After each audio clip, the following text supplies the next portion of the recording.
This is BBC One in the South. Now South Today with Sally Taylor. Hello and welcome to South Today. 6 months' work in just a week. The phenomenal response from you as thousands volunteer to help save the lives of 4 young brothers. Also in tonight's programme, 1 year on and the search goes on.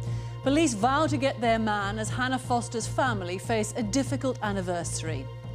And we'll meet again, the wartime evacuees linking up after 60 years.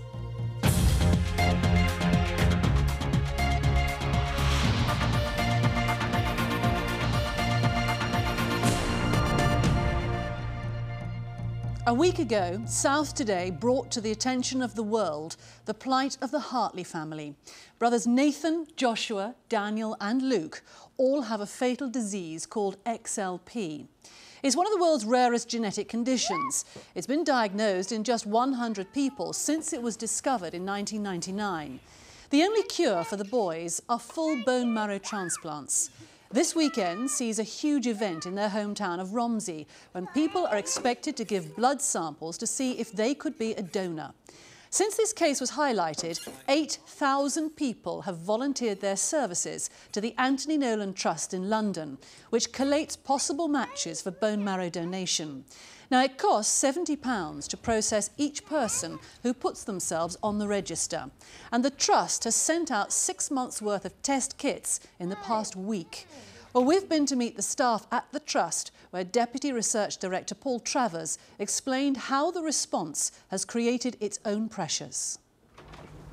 It's probably almost 10 times greater than the number that we would get coming through on an average week. I mean, we had 7,500 calls really in the last week since this story broke. We may even have to bring in some additional people to help do that typing. So there's quite a cost both in terms of the human resources and in the financial cost of this. Good afternoon, the Anthony Nolan Trust. It's still been pretty manic. Most of them are just saying, you know, that they've seen stuff about the 4 boys on the TV or in the newspaper, and they want to, and they were just interested in finding out more about joining the register. The amount of typing that we can do is at the end of the day going to be limited by the funds that we get from the general public to support it. If you wanted to be tested for the Hartley family, you would actually have to join the register and be willing to donate for anybody in need of a transplant. But if you put it against the potential benefits that we can identify somebody that will save the life of these children, then those costs do sort of pale into their relative insignificance.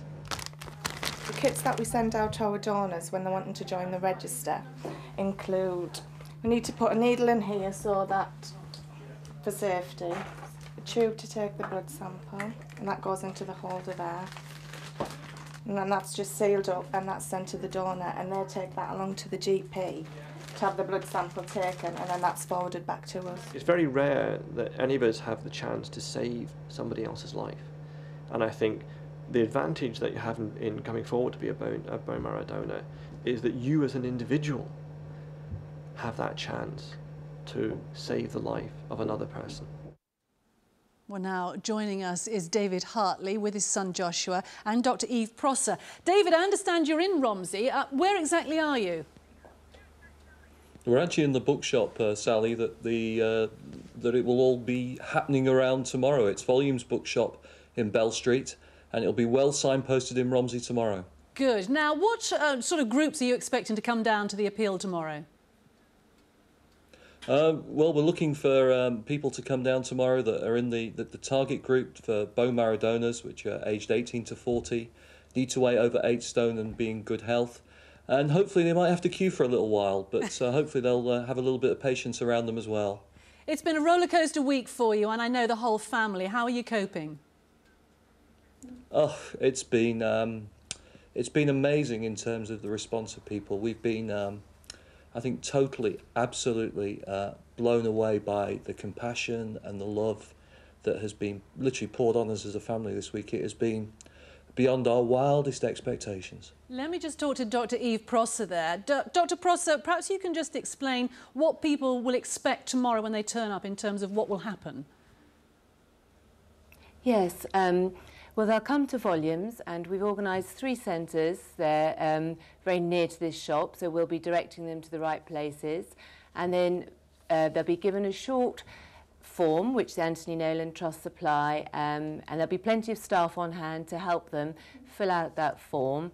And then the Trust staff will help them to know if they can go on the register, and then from that point, we'll take a small sample of blood. Okay, and Joshua, let me have a very quick word with you, Joshua. How are you coping with this week? Because you've been famous for a week now. How are you handling it? Well, at the start it was like, okay, I'm famous now. But I think by the end of the week I'm getting quite bored, even though that I am still famous. Good luck tomorrow, all 3 of you. Thank you very much for joining us this evening. Very quickly, let me just tell you, it's the Volumes Bookshop in Romsey tomorrow, OK? That's where you need to go, 1:30 to 4:30 tomorrow. And you can hear them on BBC Radio Solent, Tim Dakin on BBC Radio Solent, Sunday morning from 6 o'clock. And that's the Anthony Nolan Trust number if you want to ring it.